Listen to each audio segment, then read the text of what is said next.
আমি কি করবো বলতে পারিস ভাই? আসলে আমি যে জেনে শুনে বিষ পান করে বসে আছি।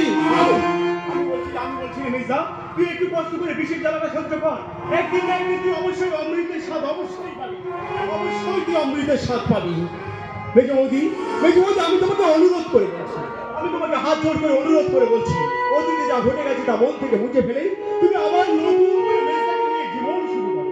একদম সেটা আর সম্ভব নয়।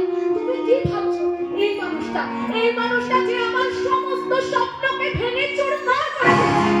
আমি তো যে কোনো ইঞ্জিনিয়ার, ডাক্তার, বিজনেসম্যান যে কোনো কাউকে বিয়ে করতে পারি, কিন্তু না, আমার বিয়ে হচ্ছে একটা সিকিউরিটি গার্ডের সাথে।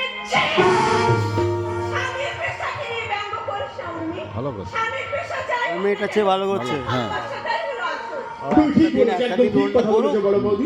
একজন স্ত্রী তার স্বামীর কাছ থেকে পাওয়া অফুরন্ত ভালোবাসা। রান্নমানা বলবো না। শুনুন তো। রান্নমা নাকি? না না হ্যাঁ হ্যাঁ মিস্টার, হ্যাঁ, প্রচুর টাকা ইনকাম করা মাথার লম্পট স্বামী যে নিজের ভালোবাসা শুধু মুঠো মুঠো টাকা দিয়েই নিজের স্ত্রীকে সুখী রাখতে চায়, তার চেয়ে যে স্বামী মোটা ভাত মোটা কাপড়ে এক বুক নিখাত ভালোবাসায় তার স্ত্রীর মন ভরায়, তার কাছেই মেয়েরা বেশি সুখে থাকে। মেজে বৌদি, সুখে না চাই, এরকম সুখে আমি চাই না, একদম চাই না। কি ভেবেছো তোমরা এইসব কথা বলে আমায় আটকে রাখতে পারবে? তোমরা সবাই সমস্ত শক্তিটা জানতে তোমরা আমায় ঠকিয়েছো।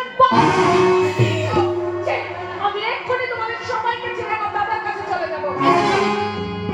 আমার মেয়ে তোমার কিসে এত অযোগ্য হয়ে গেল যে তুমি তাকে ছেড়ে চলে যেতে চাইছো? মেজে বৌদি, সেই কথার উত্তর আমি তোমায় দিতে বাধ্য নই। তোমায় দিতে আমি একদম যে কথার উত্তর বাধ্য নই।